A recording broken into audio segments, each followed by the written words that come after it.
Bom, vamos iniciar então. Como os irmãos já sabem, estamos nos preparando para a eleição de novos diáconos aqui na igreja. Ao final vou explicar, porque hoje nós já vamos abrir para as indicações. Mas antes disso, teremos a última aula sobre o assunto. E para essa última aula, quero convidá-los a abrirem lá em Mateus, Evangelho segundo Mateus, capítulo 23, versículo 11. Para nós iniciarmos a aula, vamos ler este versículo. Mateus 23, 11. Um pequeno versículo apenas. Eu já citei durante essas aulas vários versículos e textos que falam sobre o serviço cristão, sobre a diaconia, porque a Bíblia fala muito sobre este assunto. Em Mateus 23, versículo 11, diz assim, palavras do nosso Senhor: mas o maior dentre vós será o vosso servo.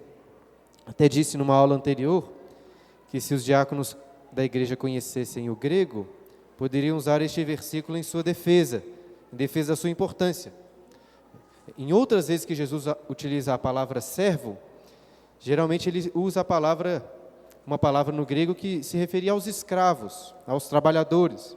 Mas aqui no capítulo 23, a nossa Bíblia usa o termo servo, mas Jesus não usa esse termo comum para servo. Ele usa um termo específico aqui. Qual termo ele usa? Mas o maior dentre vós será o vosso servo. Qual o termo que ele usa? O termo diácono. Literalmente Jesus está dizendo, o maior dentre vós será vosso diácono. Por isso que diz que os diáconos podem decorar esse versículo, tendo em vista que o maior da igreja é o diácono. Mas claro, evidente que o termo diácono nesse versículo não é usado para se referir propriamente ao ofício diaconal, mas a todos os crentes que devem servir como diáconos, no sentido de servirem uns aos outros. Como já expliquei para vocês, o termo diácono significa exatamente isso, aquele que serve. Então hoje, nessa última aula, nós vamos tratar mais sobre isso, sobre como todos os crentes, toda a igreja, deve atuar na diaconia, servindo uns aos outros. Beleza? Mas antes de nós iniciarmos, vamos fazer uma oração, pedir Humberto, por favor, faça uma oração pedindo para Deus nos abençoar. Senhor Deus, nós te agradecemos e te louvamos por estarmos aqui, Senhor. Primeiro, para termos aquele momento de oração e agora para sermos instruídos na Tua Palavra. Te pedimos que Tu dê ao pastor Bruno a orientação correta das coisas que serão estudadas e que possamos, Senhor, estarmos atentos para essa última lição sobre os diáconos, para que possamos fazer uma escolha boa, uma escolha agradável perante os Teus olhos. É isso que te pedimos e te agradecemos. Em nome de Jesus. Amém. Eu coloquei então no quadro um esboço da aula, os vários pontos que nós vamos passar, que acho que, pelo menos a impressão que eu tenho, que tendo ali algo para você acompanhar, fica mais fácil de entender o que nós vamos tratar hoje. Mas antes de entrarmos nessa aula, deixa eu apenas lembrar rapidamente o que nós vimos nas 3 primeiras aulas. Na primeira, baseado lá em Atos capítulo 6, aprendemos que a principal função da diaconia, aquilo pelo qual os diáconos foram instituídos na igreja, é o serviço de misericórdia, é a ajuda àqueles necessitados da igreja. Essa é a sua função primordial. E então, na segunda aula, nós exploramos melhor essa função de cuidado com os necessitados, mas também apresentamos várias outras funções que os diáconos possuem na igreja. E na última aula, então, na terceira, aprendemos sobre as qualificações necessárias para os diáconos, baseado em especial lá em 1 Timóteo, capítulo 3, que nos ajuda a pensar assim, como saber se eu posso indicar determinada pessoa? Como posso saber se voto nessa pessoa que foi indicada para diácono? nós vimos essas qualificações necessárias da última vez. E hoje, a aula diz respeito, em uma forma mais ampla, a toda a igreja.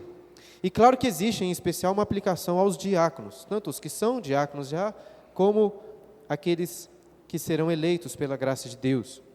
Veja bem, eu como pastor, e nós, como pastores, presbíteros da igreja, temos a obrigação de ensinar sobre o serviço cristão. Mas olha só, como eu disse na segunda aula, os diáconos são oficiais e liderança na igreja. E a liderança deles se caracteriza exatamente por serem eles os líderes do serviço da igreja. Eles que vão liderar essa parte da diaconia de todos os crentes. Dessa forma, acho que os diáconos são os primeiros a se atentarem para o que será ensinado hoje, para que possam exercer bem a sua função, que é liderar toda a igreja. Não só eles mesmos servirem, os diáconos devem servir, mas mais do que isso, devem liderar todo o serviço da igreja. E é evidente que todos os membros podem servir de diversas formas, variadas maneiras para servirmos uns aos outros. E com um fim didático, vamos dizer assim, eu dividi essa aula em duas grandes áreas de atuação dos crentes na igreja. A primeira área diz respeito ao trabalho, como você vai exercitar os seus dons de forma prática no meio da igreja. E uma segunda grande área importante também são as contribuições financeiras. Então nós vamos falar sobre estes dois pontos. Tranquilo? Primeiro ponto então sobre o trabalho. Eu creio que um dos principais textos bíblicos que tratam sobre o serviço dos cristãos na igreja está lá em 1 Coríntios, do capítulo 12 ao capítulo 14. Se você puder, abra lá. Primeira carta de Paulo aos Coríntios, capítulo 12, 13 e 14, Paulo trata sobre a igreja como um corpo, o corpo de Cristo, com diversos membros, cada um possui a sua função. Obviamente não teremos tempo aqui para tratar sobre todos esses capítulos, mas eu gostaria de destacar esses dois trechos que coloquei ali, e nós vamos ler. Primeiro 1 Coríntios capítulo 12, eu vou ler do versículo 4 ao 7. 1 Coríntios 12, versículo 4. Ora, os dons são diversos, mas o Espírito é o mesmo. E também há diversidade nos serviços, mas o Senhor é o mesmo. E há diversidade nas realizações, mas o mesmo Deus é quem opera tudo em todos. A manifestação do Espírito é concedida a cada um, visando um fim proveitoso. Agora, pule aí para o capítulo 14, versículo 26. Paulo conclui ali uma ideia sobre a reunião da igreja, dizendo assim, 14, 26. Que fazer, pois, irmãos? Quando vos reunis, um tem salmo, outro doutrina, este traz revelação, aquele outro língua, e ainda outra interpretação. Aí presta atenção. Seja tudo feito para edificação. Vamos analisar algumas coisas em relação a esses dois textos que acabei de ler. 3 coisas. Em primeiro lugar, importante definirmos aqui o que são dons espirituais. Nós lemos, e esses capítulos como um todo mostram que dons espirituais são manifestações do Espírito Santo no meio da igreja, com o objetivo de edificar a igreja, trazer unidade, mas através de capacitações espirituais para cada crente, para servirem. E aqui nós precisamos fazer uma diferenciação que é a seguinte. Por um lado, todas as boas habilidades no mundo que os homens possuem, provêm do Espírito Santo. Nesse sentido, podemos dizer que são capacitações espirituais. Até mesmo, se você quiser alongar um pouco o conceito de dons, dizer que são dons espirituais. Mesmo aquelas capacidades de pessoas que são ímpias, que nem amam a Deus. Se você for em um restaurante, o bom cozinheiro, um bom chefe que fez ali aquele prato, ainda que ele seja um ímpio, ainda que ele odeie a Deus, a capacidade dele de fazer aquele alimento gostoso, vem de onde? Vem do Espírito Santo. A capacidade de um artista, de pintar um belo quadro, de compor uma bela música. A habilidade de um arquiteto, de fazer aquelas obras maravilhosas. Enquanto várias coisas que a gente vê aí, mais coisa do diabo, né? Algumas arquiteturas aí terríveis. Mas aquilo que é belo, aquilo que é bom, boas qualidades, tudo isso provém do Espírito Santo. É Ele quem nos capacita a fazermos aquilo que é bom, que é proveitoso. Mas, por outro lado, em 1 Coríntios capítulo 12, Paulo está tratando especificamente daqueles dons do Espírito Santo que servem para a edificação da igreja.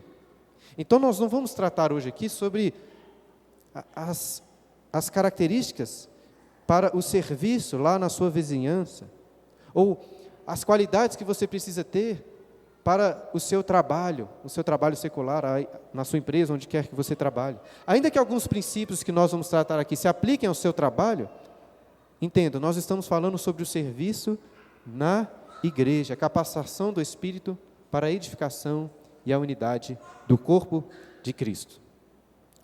E, em segundo lugar, os versículos que lemos destacam uma coisa muito clara, que Deus, através do seu Espírito, opera em todos e concede dons a cada um dos membros.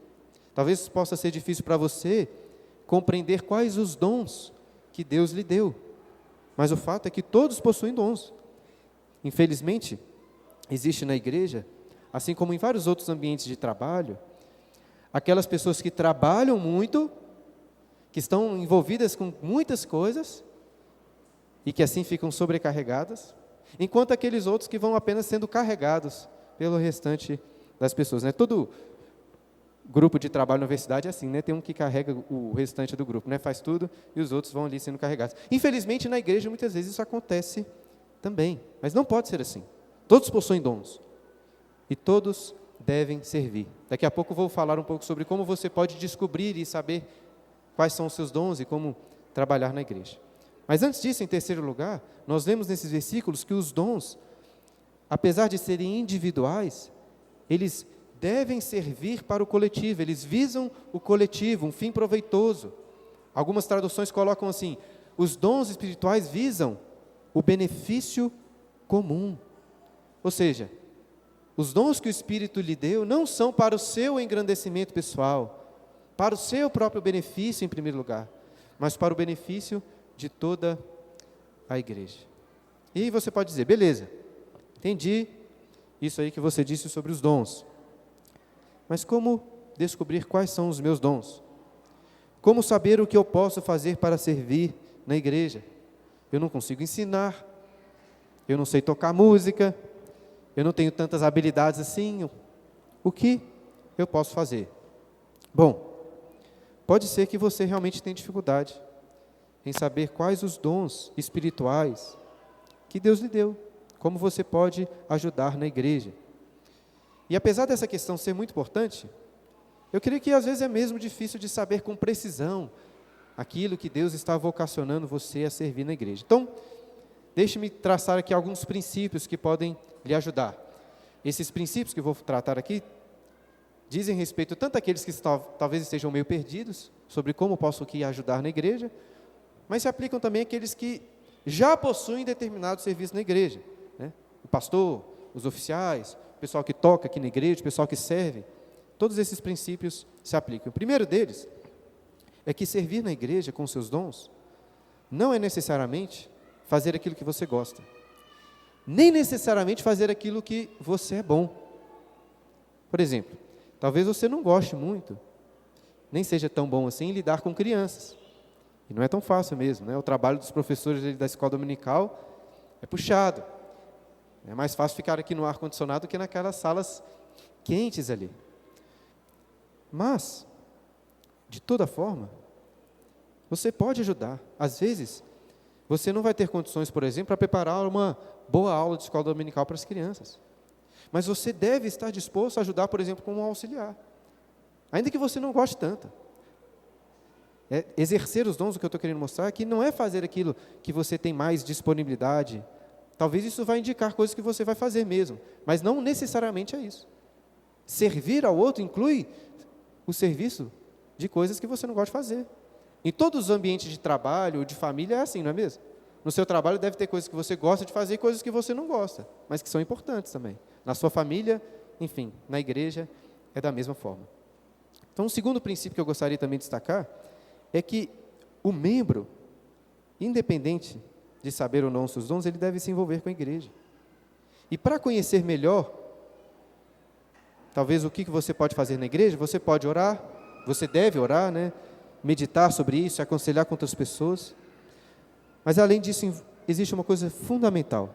Você apenas descobrirá quais são os seus dons de serviço quando realmente estiver envolvido com a igreja, com as pessoas da igreja. Entende o que eu quero mostrar? Não tente primeiro descobrir quais são as suas habilidades, para então se envolver na igreja. Envolva-se e naturalmente irá descobrir os seus dons. Em terceiro lugar, relacionado ao que eu disse antes, entenda que não é crucial que você reconheça claramente assim, olha, eu tenho esse dom. Existem algumas listas na Bíblia de dons espirituais, você não precisa de ir ali naquela lista, olhar uma por uma característica, né, um dom por dom, entender assim, não, qual dom aqui eu me encaixo melhor. Você não precisa fazer isso, porque se você realmente está envolvido na igreja, certamente estará exercendo os seus dons, ainda que não saiba tão bem quais eles são. E em quarto e último lugar, um último princípio que eu gostaria de sacar, para servir na igreja, é necessário sacrifício. Necessário sacrifício de tempo, de esforço. Entendam? A igreja não é um produto a ser consumido. Sabe? Não é um cinema que você vai ali apenas para consumir um conteúdo, um entretenimento. A igreja é um corpo de pessoas da qual você faz parte, para servir e para ser servido. Não é bom. Não é certo que você venha à igreja apenas para ficar assentado, ser edificado e ser alimentado pela palavra de Deus. Tinha um professor no seminário que gostava de contar uma historinha muito ruim, mas que tem o seu devido valor. Ele contava a história de uma pessoa que era muito comprometida em ir à igreja. Todos os domingos estava lá, de manhã, de noite. A pessoa costumava sentar assim nas primeiras fileiras, estava sempre atento, anotando tudo o que estava sendo ensinado, escrito. Todos os domingos estava ali sendo alimentado pela palavra de Deus. Se alegrava com isso, em poder crescer na sua fé, em se alimentar cada vez mais das Escrituras. No entanto, segundo essa historinha, né, quando essa pessoa morreu, a sua entrada nos céus foi barrada. E ele disse assim, por quê? Todos os domingos estava lá na igreja, estava sendo alimentado pela palavra de Deus. E então responderam para essa pessoa, pois é, você se esqueceu que a porta de entrada para os céus é estreita. Você se alimentou muito, mas não exercitou a sua fé. Por isso é como se você estivesse tão gordo que não conseguisse passar por essa porta. É uma historinha bem tosca, né? Mas eu acho que é isso aí. A palavra de Deus é um alimento não para ser consumido simplesmente, para ser armazenado, mas é um alimento que produz energia na sua vida, na vida do cristão, para servir a igreja. E talvez para tentar ajudá-lo aí a pensar sobre como você pode se envolver mais na igreja, deixe-me listar aqui algumas atividades que nós temos na nossa igreja, para você conhecer um pouco do nosso contexto aqui. Como você pode servir? Algumas opções. Algumas são óbvias, né? Você pode, algumas pessoas ajudam ensinando na escola dominical, ajudando ali na escola dominical das crianças. Existe a função óbvia dos oficiais da igreja. Você pode servir como um presbítero, como um diácono. Você pode servir na parte da música.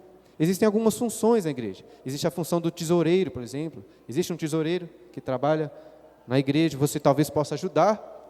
Não sei se precisa, né? O tesoureiro da nossa igreja é muito bom. Não sei se precisa, mas você pode auxiliar nisso.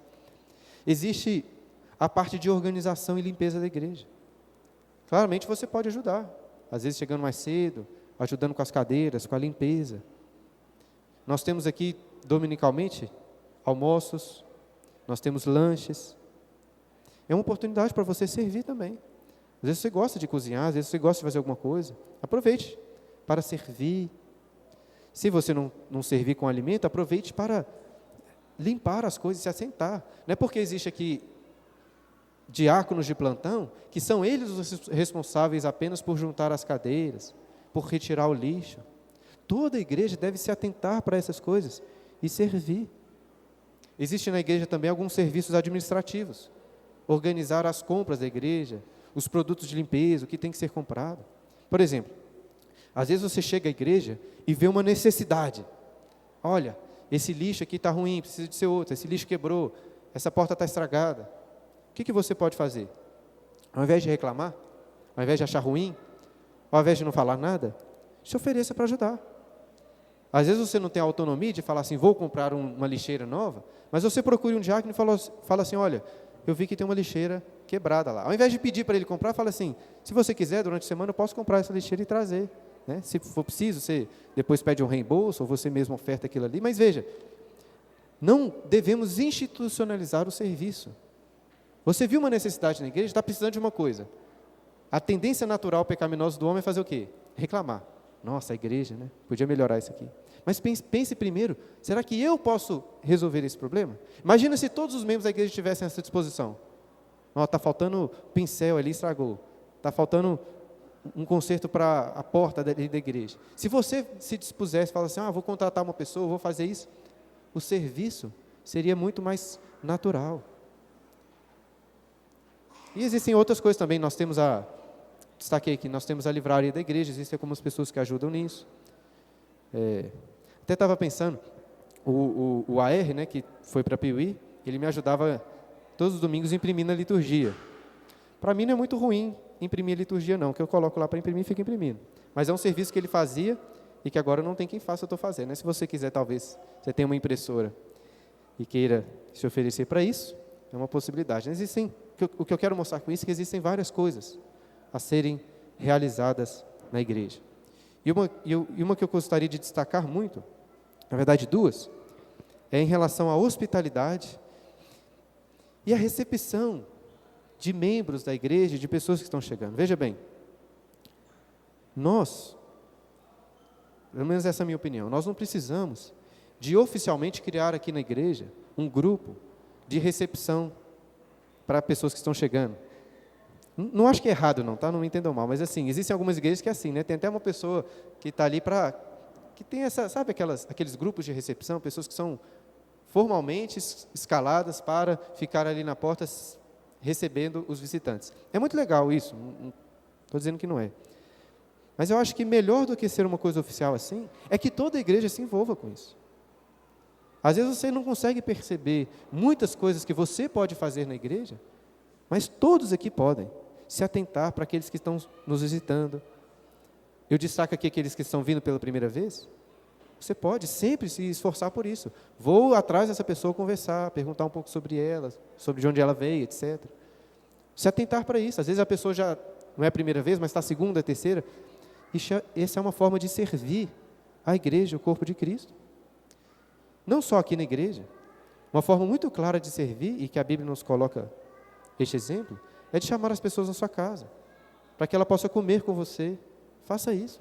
Chame os irmãos aqui da igreja. Certamente você vai estar exercendo dons ao fazer isso. E além da hospitalidade, existe uma forma de nós, e aqui na igreja acontece isso, de nos auxiliarmos mutuamente. Por exemplo, você pode ajudar pessoas que precisam de carona. Saber aqueles que moram mais ou menos perto, aqueles que às vezes têm dificuldade. Isso já acontece aqui, mas você pode se atentar, ajudar as pessoas nesse sentido. Lá no nosso grupo de futebol, por exemplo, temos um costume ali de ajudar aquelas pessoas que vão se mudar. Isso é uma excelente iniciativa do pessoal ali. Antes de ir para o futebol, a gente chega cedinho na casa da pessoa, ajuda a colocar as coisas no caminhão, já fizemos isso algumas vezes. Quero destacar, você pode ajudar as pessoas. Todo homem aqui consegue carregar uma caixa. Formas de você ajudar a igreja. E as mulheres, em especial, possuem mais de uma forma, né, de auxílio mútuo. Eu acho muito legal isso. Por exemplo, quando uma criança nasce, são muitas crianças que têm nascido aqui, as irmãs da igreja fazem um chá de fraldas informal, né? Não precisa de ter aquela reunião, mas cada uma traz um pacote de fraldas para ajudar aquela mãe no início. E melhor do que isso ainda, eu acho, é quando aquele grupo de, como que se chama lá? De marmitas para ajuda, né? Muito legal. Não sei se todos aqui sabiam, mas na nossa igreja existe um grupo ali de mulheres que toda mãe que acaba de ganhar um filho, ela passa umas semanas ali cansada, com dificuldades, etc. E o que podemos fazer para ajudar essa pessoa? Aí toda semana eles montam lá uma escala de marmitas. Aí eu fiz uma marmita, outra pessoa fez, aí junta a semana para que aquela mãe, puérpera que chama, né? É isso? Possa ficar aí umas 3, 4 semanas sem ter que se preocupar com as refeições da sua casa. Conseguem perceber como são variadas as maneiras de servir na igreja? Ninguém aqui tem desculpa para falar assim, eu não estou meio deslocado aqui na igreja. Todos podem ajudar. E eu quero incentivá-los a fazer isso. Como já disse antes, é muito comum de algumas pessoas ficarem sobrecarregadas. Pensa nessa questão da marmita. É comum de acontecer de talvez uma mesma pessoa ter que fazer 1, 2 marmitas por semana, ou 3, porque faltam pessoas para que complete aquela quantidade de pessoas, entende? Então, se todos se envolverem, vai ficar mais fácil para todos. Nós vamos dividir esse fardo sem que ninguém fique sobrecarregado, tendo em vista que esse é o objetivo que a Bíblia nos coloca. É isso, meus irmãos. Nós temos que servir com tudo o que nós temos, entendendo que a nossa casa, o nosso dinheiro, os nossos bens, o nosso carro, tudo é de Jesus, tudo é de Cristo, mas não só isso, tudo é por meio de Cristo e para Cristo. Eu gostaria de ler aí um outro texto, se você puder, abra lá em 1 Pedro capítulo 4. 1 Pedro capítulo 4, versículo 10. Também fala sobre o serviço cristão, mas o apóstolo Pedro ressalta isso que eu acabei de dizer. Tudo é de Cristo, por meio de Cristo e para Cristo. Olha 1 Pedro capítulo 4, versículo 10. Servir uns aos outros, cada um conforme o dom que recebeu, como bons despenseiros da multiforme graça de Deus. Então, assim como Paulo, o apóstolo Pedro destaca que devemos servir uns aos outros, segundo os dons recebidos pela multiforme graça de Deus. Mas aí ele destaca algo muito importante no versículo 11. Se alguém fale de acordo com os oráculos de Deus. Se alguém serve, faça-o na força que Deus supre. Ou seja, nós precisamos da graça de Deus, porque é Ele que nos capacita nos fortalece a servir. Todo mundo que serve na igreja, a começar de mim como pastor, correm o risco de se vangloriarem, de se acharem muito importantes, como se o serviço da igreja dependesse delas. Mas veja que depende apenas da graça de Deus. E é por isso que o apóstolo Pedro continua aí no versículo 11. Para que em todas as coisas seja Deus glorificado por meio de Jesus Cristo, a quem pertence a glória e o domínio pelos séculos dos séculos. Amém. A glória pertence somente a Deus. Quando servirmos na igreja, não podemos perder isso de vista. Devemos fazer tudo para a glória de Deus, não para mostrar aos outros, mas para servir a Deus, que vê aquilo que nós fazemos. O Senhor Jesus, no Sermão do Monte, destaca muito claramente essa ideia, que ao invés de orarmos, darmos esmolas e jejuarmos para mostrar aos outros, devemos fazer isso para Deus, que vem em secreto. Inclusive, Jesus diz lá, Ele vem em secreto e te recompensará. Você deve fazer para a glória de Deus, mas sabendo que Deus irá recompensar todo o seu serviço. Essa é a primeira parte sobre o trabalho. Vamos agora para a segunda parte do quadro, para falarmos um pouco sobre dinheiro. Quero convidá-los a abrirem lá suas Bíblias em 2 Coríntios, capítulo 8. Essa grande área que eu destaquei para nós tratarmos sobre as contribuições financeiras. Eu sei que nós vivemos em um contexto que é muito difícil para pastor falar sobre dinheiro, né, Humberto? Mas como eu comecei a construir a minha casa essa semana, eu estou precisando de falar mais sobre isso. Brincadeira. Mas assim, o papel de todo pastor é, parafraseando o que Paulo diz em Atos capítulo 20, versículo 27, nunca deixar de anunciar todo o desígnio de Deus.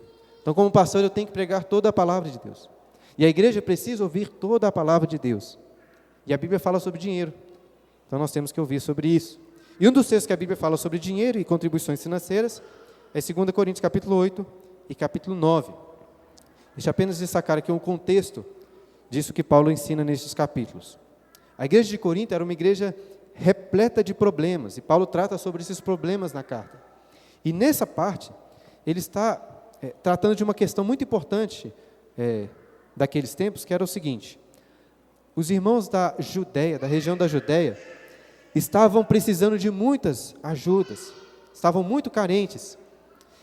E pelo que parece, a princípio, os crentes lá da cidade de Corinto estavam muito dispostos a ajudar o pessoal da Judéia. Mas pelo que Paulo diz no versículo 11 e outras partes do texto, parece que enquanto os coríntios estavam muito animados no início a contribuírem, agora, quando ele escreve a carta, parece que os coríntios tinham meio que desanimado, tinham se esfriado quanto a ajudar, a contribuir financeiramente. Então, dentro desse contexto que Paulo escreve, versículo 1 aí, capítulo 8, versículo 1.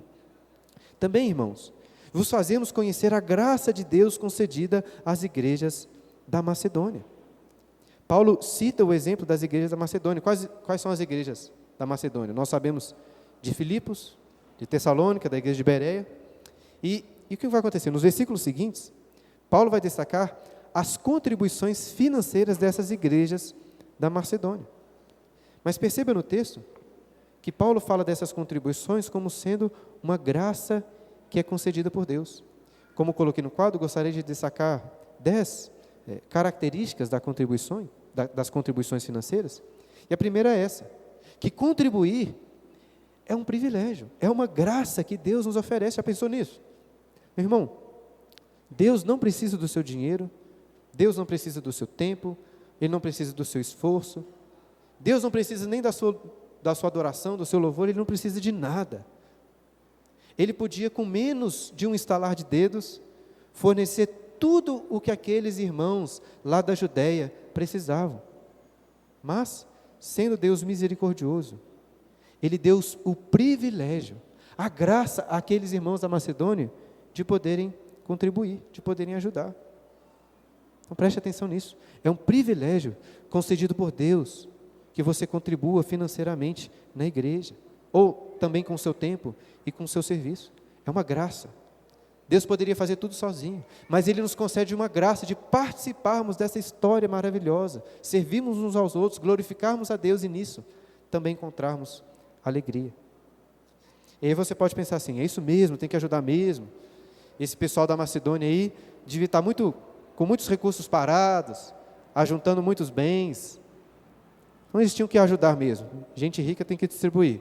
Mas olha o que Paulo continua falando no versículo 2 até o versículo 4. Porque, no meio de muita prova de tribulação, manifestaram abundância de alegria, e a profunda pobreza deles superabundou em grande riqueza de sua generosidade. Porque eles, testemunho eu, na medida das suas posses, e mesmo acima delas, se mostraram voluntários, pedindo-nos com muitos rogos a graça de participarem da assistência aos santos. Deixa eu destacar ainda outros princípios nesses versículos. O segundo, na verdade, na sequência, é que mesmo em dificuldades, podemos ajudar. Aqueles macedônios quiseram ajudar, mesmo passando por muita prova de tribulação, como Paulo diz.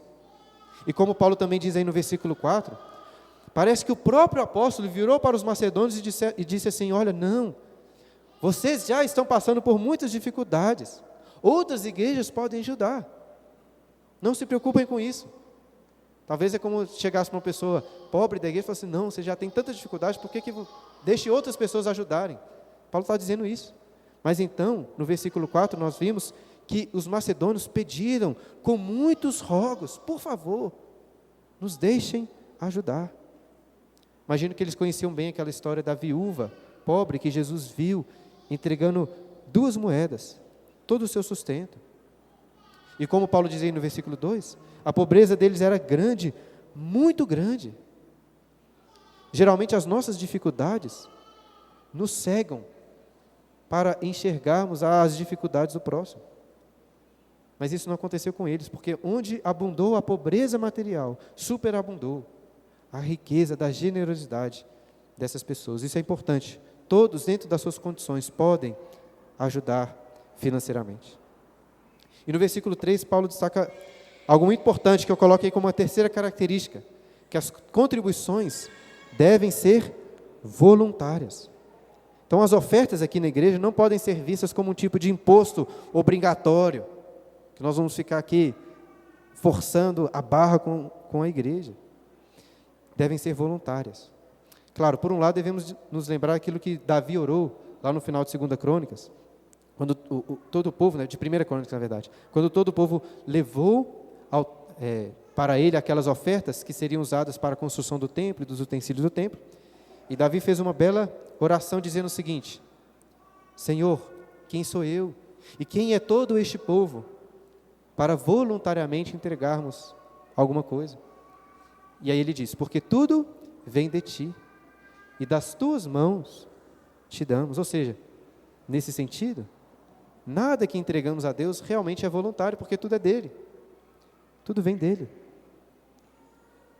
Contudo, ainda que não possa ser visto como uma obrigação, existe um aspecto de voluntariedade, no sentido que quando formos contribuir aqui, não é porque os pastores, os presbíteros e diáconos estão forçando a sua barra. Paulo não fica constrangendo aquela igreja, forçando a barra, mexendo com as emoções das pessoas para que elas contribuíssem. Deixar de contribuir é pecado? Deixar de participar deste compromisso financeiro é errado? É errado. Nós assumimos, todos os crentes assumem formalmente o compromisso de sustentarem a igreja. Mas ao mesmo tempo que é uma obrigação, é voluntário também. Talvez tente pensar no relacionamento com o seu cônjuge. Eu tenho um compromisso, uma obrigação de amar a minha esposa? Isso é um compromisso formal que eu fiz diante de Deus? É uma obrigação? É. Mas o que vocês acham que a Clara iria pensar se eu a amasse apenas por obrigação? É mais do que isso, percebam? É uma obrigação. Mas se for só uma obrigação, não vale. Deve ser feita, as contribuições devem ser feitas com alegria. Inclusive, este é o próximo ponto, característica de número 4. Isso fica muito claro quando Paulo diz, aí nesses versículos, que os macedônios contribuíram com abundância de alegria. Agora olhem no capítulo 9, versículo 7, o que ele diz também. Capítulo 9, versículo 7. Cada um contribua segundo tiver proposto no coração, não com tristeza ou por necessidade, porque Deus ama quem dá com alegria. Então, além de serem voluntários, as ofertas precisam ser dadas com alegria. Isso significa que não pode haver pesar no seu coração quando você vai fazer uma transferência, quando você vai depositar, não pensando na falta que aquele dinheiro vai fazer, ou algo nesse sentido. Deve ser feito com alegria. É isso que a Bíblia nos ensina.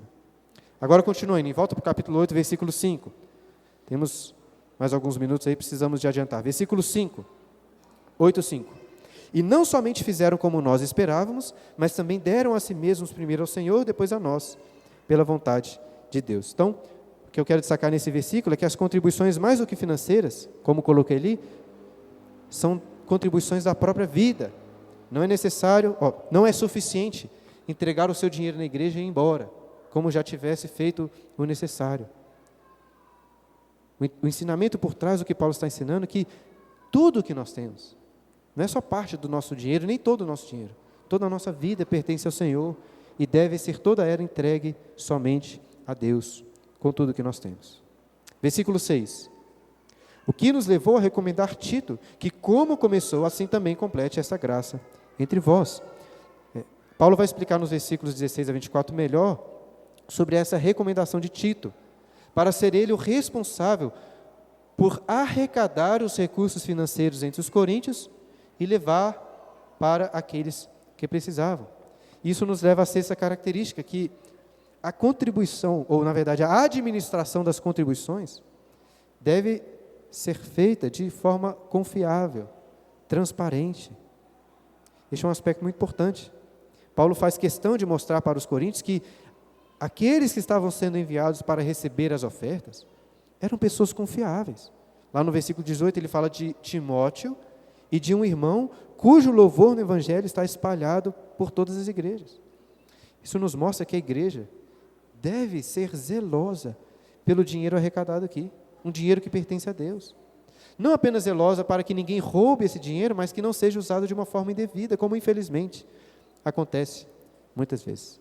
Por isso é muito importante transparência, relatórios financeiros. Domingo que vem, se Deus nos permitir, teremos aqui a Assembleia Geral Ordinária, que todo ano, nós como igreja temos obrigação, dentre várias coisas, de apresentar o relatório financeiro.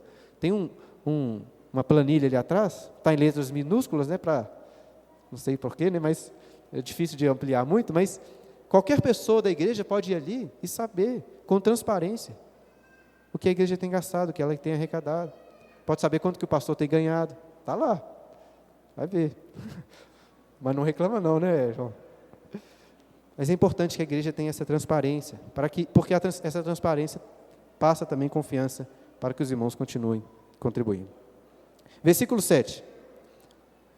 Como, porém, em tudo, manifestais superabundância, tanto na fé e na palavra como no saber, e em todo cuidado, e em nosso amor para convosco, assim também abundeis nessa graça. Devemos ser abundantes nas nossas contribuições. Como coloquei ali no característica número 7, elas devem ser feitas com liberalidade. Paulo os conclama a serem abundantes. Olha o que Paulo também diz aí no capítulo 9. Estou indo e voltando, né? Mas olha o capítulo 9, versículo 13. 9 e 13. Visto como na prova dessa ministração glorificam a Deus, pela obediência da vossa confissão quanto ao Evangelho de Cristo e pela liberalidade com que contribuís para eles e para todos. Então, as contribuições devem ser feitas com liberalidade. Isso é um princípio prático muito importante. As suas contribuições à igreja não deve ser aquela coisa contadinha, ou então apenas aquilo que sobrou no final do mês, ou aquilo que não vai fazer falta. As contribuições devem ser feitas em um espírito de amor sacrificial. Lembre-se novamente desses macedônios, passando por graves tribulações e ainda assim fazendo questão de ajudar, com liberalidade. Versículo 8, volta aí, capítulo 8, versículo 8. Não vos falo na forma de mandamento, mas para provar pela diligência de outros a sinceridade do vosso amor. Veja que Paulo não quer ficar forçando a barra, no sentido de colocar uma ordem, nossa, vocês têm que contribuir com tanto, etc. Ele fala o seguinte, olha, as contribuições são prova do amor que vocês têm, da sinceridade do vosso amor. Além de serem voluntárias, as nossas contribuições servem para provar que de fato amamos ao Senhor Jesus, que de fato amamos a igreja. Dinheiro não é tudo na vida, mas eu tenho certeza que o seu extrato bancário, o seu cartão de crédito, as suas transferências, certamente revelam aquilo que você ama. Você ama sua família, você gasta com sua família. Você ama comida, você ama bebida, você gasta com isso. Não tem nada de errado, mas se você ama Cristo, se você ama a igreja, você vai contribuir. Versículo 9. Pois conheceis a graça de nosso Senhor Jesus Cristo, que sendo rico, se fez pobre por amor de vós, para que pela sua pobreza vos tornasseis ricos. Aqui nesse versículo, Paulo estabelece a principal motivação para as nossas contribuições. O que mais deve motivá-la a entregar dinheiro na igreja? Porque aqui é legal, porque aqui é confortável, ou que você quer trazer mais conforto? Porque o pastor é gente boa, porque a galera da igreja é legal? É a boa convivência que vai lhe motivar a contribuir? Não. O que tem que motivá-lo a contribuir é a obra de Cristo. É o Evangelho, aquilo que Ele fez por nós. Porque Cristo, como Paulo diz e resume aqui o Evangelho, sendo rico, se fez pobre por amor de vós, para que pela sua pobreza vos tornasseis ricos. Eu já até destaquei bastante sobre isso na primeira aula. O fato de que nós estávamos em grande dívida para com Deus, uma dívida impagável, no vermelho.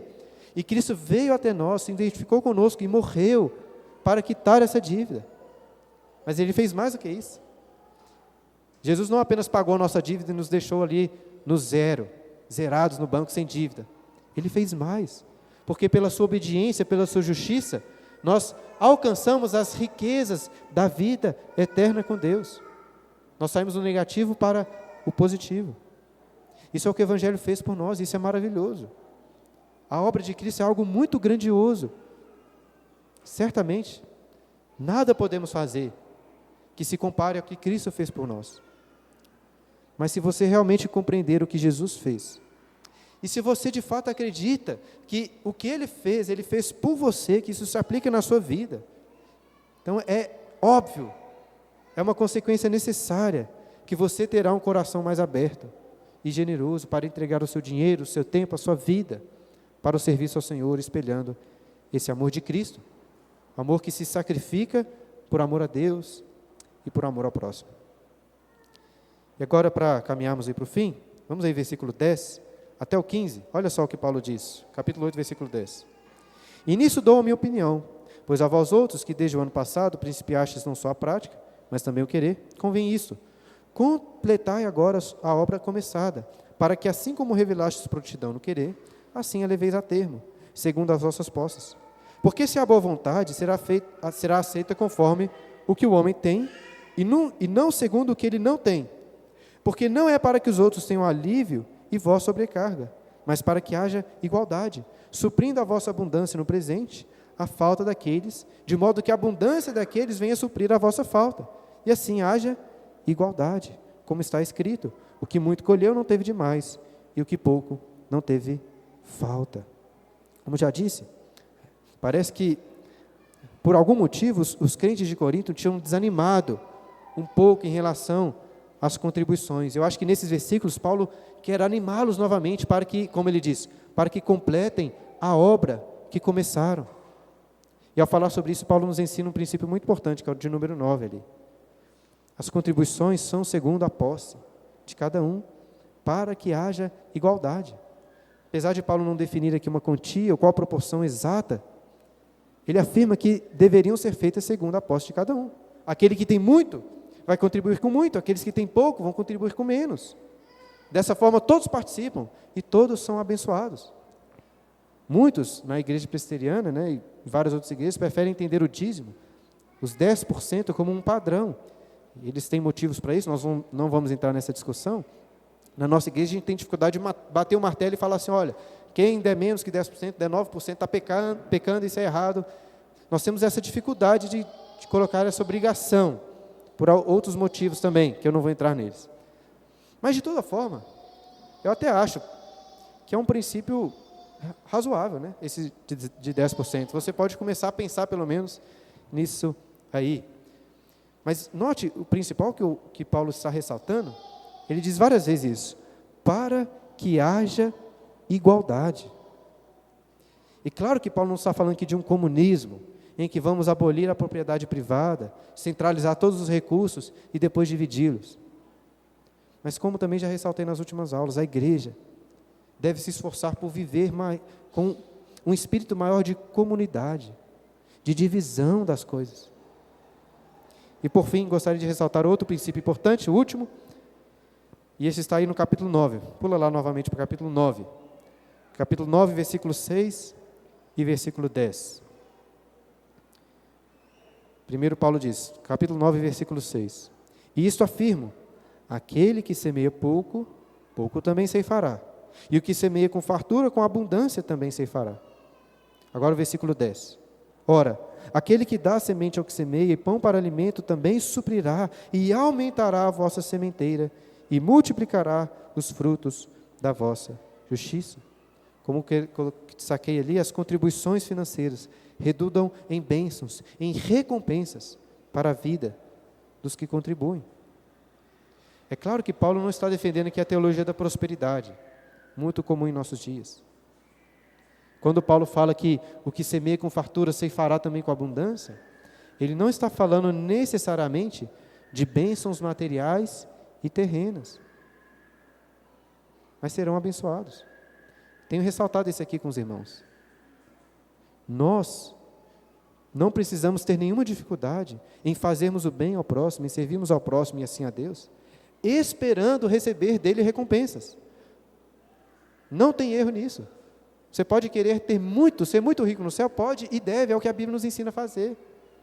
Você, como já disse na última aula, você deve almejar ser o maior no reino dos céus? Deve. O mais rico lá deve. Mas como que você vai ser o maior no reino dos céus e o mais rico, repleto de galardões celestiais?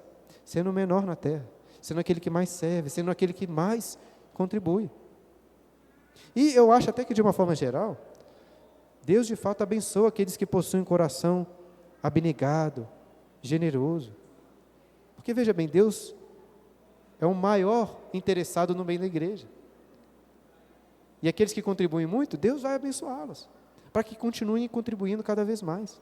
Já citei algumas vezes aqui na igreja uma frase muito legal de Lutero, quando ele disse que Deus nos deu mãos com dedos abertos para que o dinheiro deslize entre os nossos dedos e que Deus continue nos dando cada vez mais. Lutero chega a dizer assim, não importa o que uma pessoa dê, Deus irá reembolsá-lo com bênçãos muito maiores. Até pode parecer coisa do Edir Macedo, né? Mas isso, meus irmãos, é bíblico. É bíblico. O problema deles é focarem muito nas bênçãos terrenas, sendo que Jesus nos ensina claramente que o nosso tesouro está nos céus. Ali está o nosso tesouro. E nesse sentido não tem problema nenhum. Pelo contrário, é um incentivo que a Bíblia nos dá de servirmos tendo em vista as recompensas que teremos no céu. Tem um texto lá em Hebreus capítulo 10, versículo 34, que o autor aos Hebreus diz isso de uma forma muito clara. Quando ele diz assim, falando sobre os sofrimentos daqueles crentes, Hebreus capítulo 10, versículo 34, ele diz, porque não somente vos compadecestes dos encarcerados, como também aceitastes com alegria o espólio dos vossos bens, tendo ciência de possuídes vós mesmos patrimônio superior e durável. Então eles sofriam com alegria. Eles, por serem cristãos, estavam sendo até espoliados.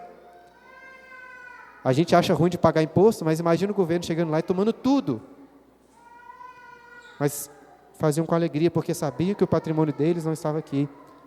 Mas eram peregrinos, né, como somos, e o patrimônio deles era celestial. Então, que isso possa nos motivar a contribuir e também servir a nossa igreja. Fim. Temos aí alguns minutos para perguntas. Queria dar até como essa última aula, né, dar prioridade aqui para aqueles que tiverem alguma dúvida ainda. Nas próximas semanas estamos nos preparando, a eleição será no dia 20. Então, se você tem uma dúvida, se ninguém tiver dúvida, abra aí para alguém que queira fazer uma contribuição. Mas alguém ficou com alguma dúvida, pergunta sobre o que nós falamos? Alguém? Fernando, tem uma pergunta?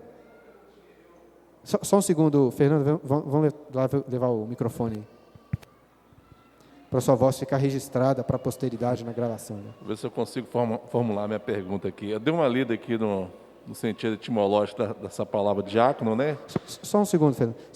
Tira rapidinho a máscara aí para... Eu dei uma lida na etimologia dessa palavra aí, diáconos, né? No português significa servente, né? Ou atendente, né? No contexto lá da igreja de Atos, a gente sabia bem o objetivo, porque esse diácono para atender as necessidades das pessoas. Hoje, no contexto de hoje, o diácono ele fica mais restrito na igreja, ou além do culto normal, ele tem essa atribuição também de estar, vamos dizer a palavra, socorrer as pessoas necessitadas. Você diz respeito às pessoas necessitadas fora da igreja? Da igreja local. Não, da própria igreja, só que além do domingo, é isso? Entendi. Nós tratamos sobre essa questão, Fernando, na segunda aula, não sei se você estava aqui, mas quando eu tratei muito sobre as funções dos diáconos e expliquei para os irmãos que, oficialmente, os diáconos têm um papel restrito ao contexto da igreja. É claro que não é apenas a igreja peregrinos, mas a igreja de Cristo. Nós nos preocupamos com a nossa igreja de uma forma especial, mas com a igreja de Cristo. Eu disse, por exemplo, que, pelo que a Bíblia ensina, não acredito que é papel oficial da diaconia da igreja, dos líderes da igreja, usarem aqui os recursos da igreja para ajudar aqueles que estão fora da igreja. Agora, em relação aos da igreja, o trabalho da diaconia não se resume ao domingo mesmo, não. Nem é a principal atribuição, né? O diácono, ele está aqui para servir de porteiro, para servir de variadas coisas, de segurança. Ele está aí para servir mesmo. Mas a função primordial, eu destaquei isso muito na primeira e na segunda aula, é o cuidado com os necessitados. Eles têm que se atentar. Existem pessoas na nossa igreja que estão passando por dificuldades, sejam financeiras, sejam de outras ordens. Nós temos que estar prontos para servi-los, acudi-los nas suas dificuldades. O coração do diácono tem que ser um coração misericordioso, compassivo, de alguém que está, inclusive, sempre atento a esse tipo de coisa, para que não haja na nossa igreja pessoas passando por dificuldades sem serem acudidas. Então, os diáconos têm essa função primordial. Não só no domingo, né, mas mais do que isso. Alguém mais? Dúvidas? Alguém? Gostaria de fazer uma pergunta? Vitor? Alguém mais? querendo fazer uma pergunta? Estou com a cara de dúvida aí, cara. Pastor, seguindo ali o texto de Coríntios, falando dos dons, na Bíblia ele cita os dons do Espírito, né? Aham. Assim, eu creio no cessacionismo de alguns dons. Como que é o nosso posicionamento? Que dons seriam aqueles? Seriam todos? Seriam alguns? Essa sua pergunta diz muito respeito, né, ao que nós falamos aqui sobre como servir na igreja, mas ela entra num ponto que eu não vou ter tempo aqui de explicá-lo melhor, né? Mas assim, existe nas igrejas evangélicas, não sei se vocês já ouviram falar sobre isso, né? Mas existe um conceito que às vezes é chamado de algumas igrejas que são carismáticas. Por que carismáticas? O termo dom, na Bíblia, em grego, é o termo carisma. E nesse sentido, num sentido mais literal, nós temos que dizer que a nossa igreja é carismática também, porque todos os crentes acreditam nos dons que o Espírito Santo concede, visando o benefício da igreja. A questão é a seguinte: existem alguns dons e capacitações que nós cremos que Deus instituiu para períodos específicos da igreja. Por exemplo, o dom do apostolado. Não existem apóstolos mais, até porque, por definição, apóstolo é aquele que aprendeu diretamente de Cristo. O apóstolo Paulo, quando fala do seu apostolado, ele fala isso, né? Eu sou um fora de tempo, mas o apóstolo Paulo não aprendeu com os outros discípulos sobre Jesus, porque Jesus apareceu para ele e o ensinou, o que o oficializa como apóstolo também. Então, como hoje ninguém está aí andando com Jesus e aprendendo com ele, de fato, então ninguém pode ser um apóstolo. Estou apenas dando um exemplo de um dom que não existe mais na igreja por um motivo óbvio. Agora, sem entrar na explicação e nos motivos porque nós cremos nisso, na nossa igreja, né, pela nossa confissão, nós acreditamos que os dons que são de aspecto profético, no sentido assim, disse Deus, igual os profetas falavam, né? Recebi uma revelação, um sonho, e trago aqui uma palavra inerrante para a igreja. Isso não existe mais. Alguns até associam o ensino, né, a pregação, etc., como um exercício profético. Eu acho que tudo bem usar nesse sentido, né? Mas, biblicamente falando, estritamente falando, não está certo. Profecia, pela Bíblia, disse Deus. Deus me revelou isso. Profecia, se tiver errada, no Antigo Testamento era morte. Não tem dessa conversa de profecia é isso, né? Eu aqui ensinando posso errar? Posso errar, como erro várias vezes. Então não é uma profecia. Profecia é inerrante, é a palavra de Deus. Entende? A Bíblia não pode errar, mas eu posso. Então nós queremos que todos os dons que envolvem profecia, que envolvem o seguinte: você vai ser curado amanhã, você vai, enfim, coisas, até o próprio dom de línguas, nós entendemos que revelavam profecias à parte de Deus, então eram proféticos também, e por isso nós entendemos que isso não existe mais. Mas por que não existe mais profecias? Isso é uma pergunta para o Otávio. Beleza? Inclusive, eu já dei uma aula aqui, está gravada, e tenho até a aula escrita também. Se você quiser, eu posso mandar. Porque nós queremos nisso que você falou, nesse cessacionismo dos dons proféticos. Está lá. Tem a ver com o cânon, com a Bíblia e tal. É uma pergunta que acho que é bom para todo mundo saber, e vou dar talvez até uma primeira resposta que você pode completar depois, que assim, querendo ajudar, querendo contribuir, talvez percebendo alguns dons, né, que você tenha, como saber quais são as demandas da igreja, assim, na prática, né? Como saber o quê? Quais são as demandas da igreja, dos irmãos. Eu quero ajudar com serviços de casa, talvez, para uma senhora que precisa furar um quadro na parede. Como que eu vou saber, né, encontrar essas demandas? A primeira seria conhecendo, né, as pessoas, mesmo pelo convívio, se aproximando. E outra, quando não dá para conhecer todo mundo no detalhe, né, usar a diaconia, né, porque a diaconia concentra um pouco dessas informações. E, então, assim, se você quer ajudar e não sabe como começar, talvez uma boa ideia seja procurar os diáconos, né? O pastor, qualquer irmão, mas assim, os diáconos têm essa prerrogativa. Muito bom, Gibra. É isso aí. A gente vai conhecer as demandas da igreja se envolvendo com as pessoas. Você naturalmente, às vezes, diretamente vai conhecer necessidades. Mas a diaconia, Eu fiz questão de ressaltar isso mais nas últimas aulas, mas acho que disse isso hoje também. Eu resumiria o ofício do diácono, em sentido prático, como liderar o serviço na igreja. O diácono não é simplesmente aquele que serve, mas ele é o responsável por organizar o serviço da igreja. Ele vai servir também, mas, entende? Ele é o líder. Tipo assim, quem que é a pessoa responsável pelo serviço da igreja, ao próximo? É o diácono, nem é o pastor. Então, se você precisar de alguma coisa que diz respeito ao serviço, não procure o pastor, ainda que possa procurar, mas a primazia deste ofício está com os diáconos da igreja, né? Se você procurar, vou falar assim, procura o diácono, vou te encaminhar. Boa questão, procure os diáconos. Se você quiser se envolver mais, né, conhecer melhor talvez alguma necessidade. Mas um dos meus objetivos hoje foi mostrar para os irmãos que existem muitas áreas na igreja que você pode atuar. Ninguém tem a desculpa de sair aqui falando que não se encaixa em nada. Alguma coisa você pode fazer, nem que seja uma marmita ou comprar uma fralda para uma puérpera. Esse nome é chique, né? Puérpera.